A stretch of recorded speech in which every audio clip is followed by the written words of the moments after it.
तो भूमिहार भाजपा से नाराज है, इस बात में कोई शक कोई संदेह नहीं है। भूमिहारों की नाराजगी का जो असर है वो भाजपा को कहीं ना कहीं झेलना पड़ेगा। कि नीतीश शरणम गच्छामी का काम भाजपा लगातार करते आ रहा है और इसमें सुशील मोदी अग्रणी भूमिका निभा रहे हैं। वो सुशील मोदी ने भाजपा के एक एक बड़े भूमिहार नेता को बेइज्जत करने का काम किया है। तो भूमिहारों के खिलाफ गुटबाजी में सुशील मोदी नंबर 1 पे रहे कि कत्ल तो नहीं बदला, कत्ल की अदा बदली है।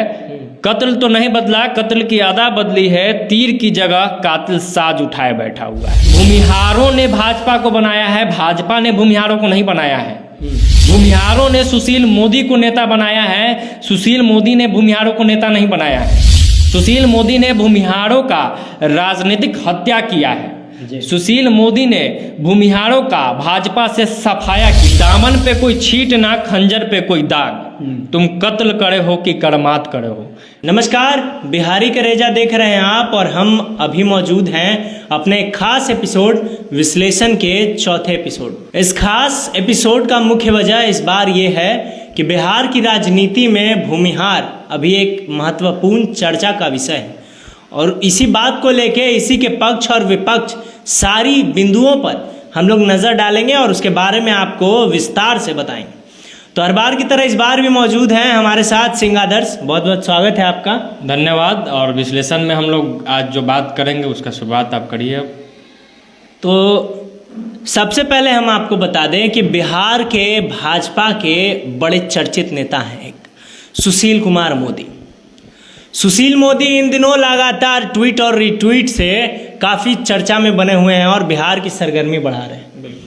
सुशील मोदी कह रहे हैं, गिनवा रहे हैं एक एक करके कि भाजपा ने भूमिहारों के लिए क्या किया। मंत्री पद दिया, भूमिहारों के लिए फलाना काम किया, ढिमकाना काम किया, विधानसभा अध्यक्ष बना दिया। तो सुशील मोदी लगातार अपने ट्वीट से भूमिहारों की उपलब्धता जो भाजपा ने दिया उसको गिनवा रहे हैं। आपको क्या लगता है कि जैसा भाजपा का कहना है कि भूमिहार हमारे कोर वोटर हैं, तो आपको क्या लगता है कि अभी वो कोर वोटर भाजपा के साथ हैं कि नहीं? देखिए, अगर मौजूदा परिस्थिति की बात की जाए तो भूमिहार भाजपा से नाराज है, इस बात में कोई शक कोई संदेह नहीं है। और इसका आप ताज़ा उदाहरण आप ले सकते हैं एमएलसी चुनाव में कि किस तरीके से भूमिहारों का रुझान राजद के प्रति बढ़ा है और भाजपा के प्रति घटा है। दूसरा उदाहरण आप ले सकते हैं मौजूदा उपचुनाव जो बोचहा में हुआ था। सबसे बड़ा वहीं पे आपको साबित हो गया कि भूमिहार कहीं ना कहीं भाजपा और एनडीए से नाराज चल रहा है और ये नाराजगी का असर दिखने लगा है। और एक दो चुनाव को ही नहीं, आप देखिए, आप भूमिहार के युवाओं को देखिए जो लगातार सोशल मीडिया पर एक्टिव रहते हैं। आप भूमिहार के उन तमाम नेताओं को देखिए जो अलग अलग संगठन चला रहे हैं। उन संगठनों का विरोध कहीं ना कहीं भाजपा से है और भूमिहार संगठनों का जो जुड़ाव है वो राजद के प्रति और अन्य पार्टियों के प्रति बढ़ते जा रहा है। तो नाराजगी सिर्फ वोट में ही नहीं दिख रहा है, नाराजगी वैचारिक तौर पर दिख रहा है, नाराजगी सोशल मीडिया पर दिख रहा है और वोट वाला तो नाराजगी दिख ही गया। तो अगर स्थिति को सुधारा नहीं जाएगा, कुछ प्रयास भाजपा की तरफ से आगे नहीं होगा, तो ये जो नाराजगी है ये बढ़ेगा और इसका असर लोकसभा चुनाव में, विधानसभा चुनाव में भूमिहारों की नाराजगी का जो असर है वो भाजपा को कहीं ना कहीं झेलना पड़ेगा। अच्छा, आप कह रहे हैं कि जो भूमिहार हैं वो भाजपा से नाराज हैं, ठीक। लगातार आपने परिवेश मतलब एग्जाम्पल के तौर पे आप बता भी दिए कि किस किस परिवेश में क्या क्या घटनाक्रम चला। ये जानना आपसे बहुत बहुत महत्वपूर्ण हो जाता है दर्शकों के लिए भी और हमारे लिए भी कि आखिर कौन सा वो मुख्य कारण है जिसके वजह से भूमिहार भाजपा से दूर भाग रहे हैं। देखिए, पहले तो 3-4-5 नाम गिना देते हैं हम जिस कारण से भूमिहार जो है वो भाजपा से नाराज है। पहला नीतीश कुमार, दूसरा सुशील मोदी, तीसरा भूपेंद्र यादव, नित्यानंद राय। ये जो चेहरे हैं इनके कारण जो है भूमिहार है वो भाजपा से नाराज है। अब आप कहिए कि भाई नीतीश कुमार तो भाजपा के है नहीं, तो उनके चलते भूमिहार जो है भाजपा से क्यों नाराज है? तो आप एक देखिएगा तो भाजपा बड़ी पार्टी होते हुए भी नीतीश कुमार को अपना बड़ा भाई मान लिया है और नीतीश कुमार के नेतृत्व में भाजपा लगातार बिहार में काम कर रहा है। सुशील मोदी जो है इसमें अग्रणी भूमिका निभाए। बार बार अगर नीतीश कुमार का विरोध भाजपा के द्वारा या अन्य लोगों के द्वारा होता है तो वो हनुमान की तरह सामने आ जाते हैं और अड़ जाते हैं कि ना, नीतीश जी ही सर्वे सर्वा है। मतलब कि नीतीश शरणम गच्छामी का काम भाजपा लगातार करते आ रहा है और इसमें सुशील मोदी अग्रणी भूमिका निभा रहे हैं। वो सबसे ज़्यादा, सुशील मोदी सबसे पहले जाकर नीतीश कुमार का पैर पकड़ लेते हैं। अब पता नहीं इसके पीछे क्या मंशा है, नहीं है। दूसरा चीज़, अब इसी कारण से नाराजगी है, पहला कारण। दूसरा, सुशील मोदी, तो नीतीश अगर भूमिहार के सबसे बड़े दुश्मन है तो सुशील मोदी सबसे बड़े दोस्त है नीतीश कुमार के। तो दुश्मन का दोस्त जो हो गया दुश्मन हो गया, पहला चीज़। दूसरा चीज़ कि सुशील मोदी ने भाजपा के एक एक बड़े भूमिहार नेता को बेइज्जत करने का काम किया है। सुशील मोदी ने भाजपा के एक एक बड़े भूमिहार नेताओं को टिकट काटने का काम किया है। सुशील मोदी ने भूमिहार नेताओं को भाजपा से किनारे लगाने का काम किया है। अच्छा, इसका कोई एग्जाम्पल है आप? एग्जाम्पल मैं बता देता हूँ। कैलाशपति मिश्र, जिन्होंने भाजपा को बिहार में स्थापित करने का काम किया, स्थापना दिवस से लगातार लगे रहे, उनके पुतों का टिकट कट जाता है। अवनीश कुमार सिंह, जिन्होंने उत्तर बिहार में भाजपा को स्थापित करने का काम किया, भाजपा के लिए लड़े, खुद सुशील कुमार मोदी के लिए लड़े, उनको किनारा कर दिया जाता है। गिरिराज सिंह से रार हो जाता है। विधानसभा अध्यक्ष विजय सिन्हा की बेइज्जती हो जाती है। ठीक है, उसके अलावा कई बड़े नाम हैं। सुरेश शर्मा को किनारे कर दिया जा रहा है। मतलब कि नाम अगर आपको गिनाने लगूं तो 15-20 ऐसे बड़े नाम है भूमिहार नेताओं को। विजय सिन्हा वाला प्रकरण तो हाल में हुआ है सुशील मोदी के जाने के बाद, लेकिन उससे पहले भी जिसको सुशील मोदी ने किनारे करने का काम किया है। मतलब भाजपा को भूमिहार जलाओ पार्टी, भूमिहार को खत्म करो पार्टी अगर किसी ने बनाया है तो वो सुशील मोदी ने बनाया है, इससे इनकार नहीं किया जा सकता है। सुशील मोदी ने एंटी भूमिहार संगठन भाजपा में बना दिया। एंटी भूमिहार एक जो गैंग होता है, गुट जो होता है, गुटबाजी होता है, तो भूमिहारों के खिलाफ गुटबाजी में सुशील मोदी नंबर 1 पे रहे।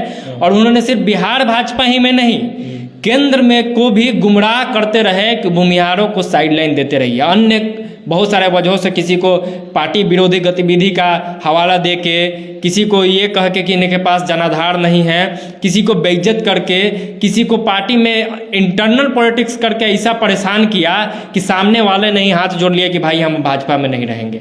और इसका असर ये हुआ कि सिर्फ भूमिहार नेता ही एक एक करके नहीं गए, भूमिहार वोटर भी अब एक एक करके जाने लगे हैं। सुशील मोदी ने जो किया उसका असर भाजपा को आगे भी भुगतना पड़ेगा। भूमिहार समेत तमाम स्वर्ण वोटर सुशील मोदी के कारण लगातार भाजपा से नाराज रहेंगे अगर स्थिति परिस्थिति में सुधार नहीं लाया गया तो। अच्छा, जहाँ तक स्थिति परिस्थिति में सुधार की बात है, आप कह रहे हैं कि सुशील मोदी भाजपा को डैमेज कर दिए, ठीक है, नेता के साथ साथ वोटर भी खा गए। हाँ। तो अब ये जो लगातार ट्वीट का सिलसिला सुशील मोदी चालू किए हैं कि हम मंत्री पद दे दिए, हम विधानसभा में टिकट दे दिए, हम सम्मान दिए, हम ये दिए, ठीक है, भूमिहारों को, तो ये डैमेज कंट्रोल का क्या आपको लगता है, ये क्या खेल चल रहा है अभी? देखिए, सुशील मोदी जो कर रहे हैं ना, वो मजाक कर रहे हैं। ठीक है, एहसान गिनाना सबसे गंदा काम है। सुशील मोदी राजनीति में सबसे गंदा काम कर रहे हैं। और एक शायरी है कैफ भोपाली का कि कत्ल तो नहीं बदला, कत्ल की अदा बदली है। कत्ल तो नहीं बदला, कत्ल की अदा बदली है, तीर की जगह कातिल साज उठाए बैठा हुआ है। ठीक है, मतलब कि पहले अब किनारा कर दिए और अब एक एक करके एहसान गिना के ये भूमिहारों को बेइज्जत करने का काम कर रहे हैं। ऐसा मैं नहीं कह रहा हूँ, ऐसा विश्लेषण कहता है, ऐसा भूमिहार के युवा बुद्धिजीवी लोग कह रहे हैं। सोशल मीडिया और जमीनी स्तर पर जो चर्चा का विषय बना है उसमें तो यही लोग कह रहे हैं कि मान के चलिए कि हम आप कल हो के आपको कुछ मदद कर दिए और आज गिनाने लगे, तो ये तो यही ना हुआ कि आप एहसान गिना रहे हैं। तो एहसान जब गिनाइएगा तो भूमिहार और नाराज हो जाएंगे कि भूमिहार और सटेंगे, नाराज होंगे, वास्तविक बात है। और दूसरा चीज, ये जो कह रहे हैं कि भूमिहारों ने भाजपा को बनाया, तो मेरे विश्लेषण के अनुसार, और जो आप इतिहास उठा के देखिएगा भाजपा का, तो भूमिहारों ने भाजपा को बनाया है, भाजपा ने भूमिहारों को नहीं बनाया है। भूमिहारों ने सुशील मोदी को नेता बनाया है, सुशील मोदी ने भूमिहारों को नेता नहीं बनाया है। सुशील मोदी ने भूमिहारों का राजनीतिक हत्या किया है। सुशील मोदी ने भूमिहारों का भाजपा से सफाया किया है। सुशील मोदी ने कभी भी भूमिहार के पक्ष में काम किया ही नहीं, चाहे वो राजनीतिक रूप से हो, चाहे वो सामाजिक रूप से हो।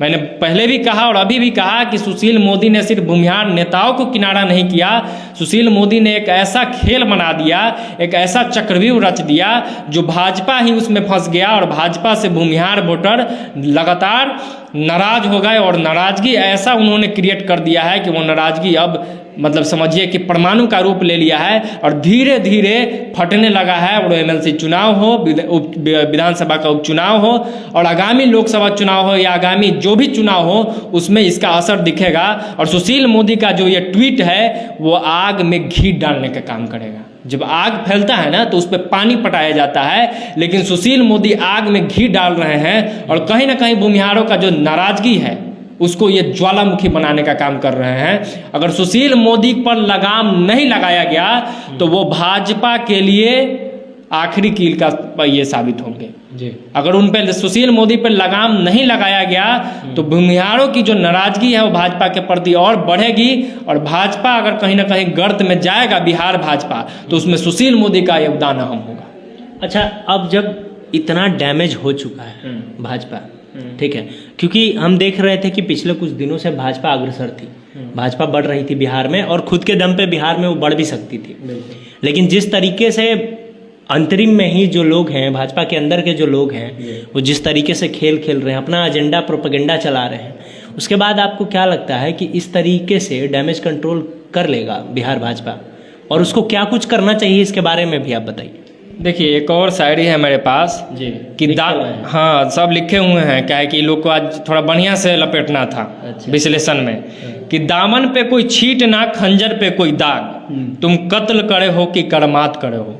मतलब कि ये लोग जो है ना ऐसा कत्ल करते हैं ना कि पता भी आपको नहीं चलेगा। ये लोग जो कत्ल किए हैं ये समझिए कि लोगों का तो कत्ल हुआ ही है, स्वर्ण समाज का तो कत्ल किए ही है लोगों के अनुसार, विश्लेषण के अनुसार। इन्होंने भाजपा का भी कत्ल कर दिया है और ऐसा कत्ल कर दिया है कि खंजर पे खून का निशान नहीं है। जब आप इंटरनल चीज़ों के जरिए पता कीजिएगा तो पता चलेगा कि पार्टी में ही इनके खिलाफ बोलने वाले लोग नहीं हैं। पार्टी में ही लोग ये नहीं मानने को तैयार नहीं होंगे कि इन लोगों ने भाजपा का नुकसान किया है, लेकिन वास्तविकता ये है कि इन लोगों ने भाजपा का नुकसान किया है हर तरीके से। इस तरीके से जातीयता इन लोगों ने फैलाया। भाजपा का एक अपना एजेंडा था, धर्म का एजेंडा था, हिंदू का एजेंडा था, सबका साथ सबका विकास एजेंडा उन्होंने स्थापित किया था। तो जब आप विकास के एजेंडा पे चल रहे थे, जब आप धर्म के एजेंडा पे चल रहे थे, तो फिर ये जातिगत एजेंडा लाने की क्या जरूरत थी? ये पिछलग्गू बनने की एजेंडा लाने की क्या जरूरत थी? आप 80 विधायक 75 विधायक ला के 2 नंबर पर रहते हैं। आप ऐसे जाल में आप फंस गए हैं ना कि नीतीश कुमार भाजपा को जैसे नचा रहे हैं वैसे नाच रही है। भाजपा इस गलत फहमी में भले होगा कि हम नचा रहे हैं नीतीश कुमार को, नहीं, नीतीश कुमार भाजपा को नचाने का काम कर रहे हैं और ये नाच रहा है। और नाराजगी इस तरीके से बढ़ा है कुछ समाजों का भाजपा के प्रति कि कहीं ना कहीं न नीतीश कुमार को ये इन लोगों से उगलते बन रहा है और न निगलते बन रहा है। ठीक है, बार बार नीतीश कुमार इन लोगों को धमकी भी दे रहे हैं अपने कामों के जरिए। कभी चिराग पासवान से को बुला के आशीर्वाद दे रहे हैं, तो कभी तेजस्वी और तेज प्रताप यादव जी को आशीर्वाद दे रहे हैं और गुफ्तगू कर रहे हैं बंद कमरों में। तो कहीं ना कहीं इशारा तो है। आप अब देखिएगा, मिलाइएगा तो पलटू चाचा नीतीश कुमार को नहीं बोला जा रहा है। नीतीश कुमार भी अब तेजस्वी के खिलाफ बहुत ज़्यादा आक्रामक नहीं दिख रहे हैं जैसे शुरुआत में आक्रामक दिखते थे। ठीक है, तो ये कहीं ना कहीं भाजपा को डर दिखाया जा रहा है। तो खैर ये तो अलग मसला है, लेकिन इस डर के बावजूद भाजपा चुप है। इस डर के बावजूद भाजपा कोई बहुत बड़ा कदम नहीं ले पा रहा है। इस डर के बावजूद भाजपा तख्ता पलट करके नीतीश कुमार को साइडलाइन नहीं दिखा पा रहा है। तो समझिए कि कौन सा जाल में फंसा है और ये जाल किसका बिछाया हुआ है। ये जाल तो भाजपा का ही बिछाया हुआ है ना, नीतीश कुमार ने तो जाल नहीं बिछाया है। नीतीश के जाल में भाजपा नहीं फंसी है, भाजपा ने ऐसा जाल बिछा दिया है कि उसमें खुद फंस गया है और उसका अब जो लगाम है वो नीतीश कुमार के पास है।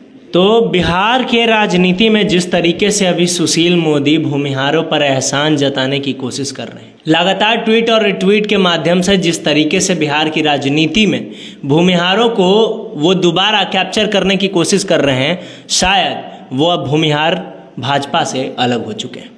सुशील मोदी के इस करामात ने भाजपा को भाजपा में ही उलझा के रख दिया और नीतीश कुमार इसके मुख्य चाबी बन के रह गए हैं। अब नीतीश कुमार जिस तरीके से नचाएंगे भाजपा वैसे ही नाचेगी और लगातार तमाशबीन बने रहेंगे भूमिहार, जिनके नाम पर ये लोग लगातार राजनीति करते आए हैं और आज भी उन्हें राजनीति का ही विषय मान रहे हैं। उनके सम्मान के साथ खिलवाड़ हो रहा है। इसके साथ ही साथ जो सुशील मोदी हैं वो लगातार ट्वीट और रिट्वीट करके इसे और बदनाम कर रहे हैं, आग में घी डालने का काम कर रहे हैं और लगातार इस तरीके की परिचर्चा बिहार के राजनीतिक गलियारों में बनी है। हम तमाम खबर आप पे लेते आएंगे आपके पास। हम अलग अलग माध्यम से जो राजनीतिक गतिविधियां बिहार में चल रही हैं और जो मुख्य विषय हैं उन सब पर हम आपको विस्तृत जानकारी जरूर पहुंचाएंगे। ऐसे ही एपिसोड में आप बने रहें हमारे साथ, देखते रहिए बिहारी करेजा। मिलते हैं अगले एपिसोड में।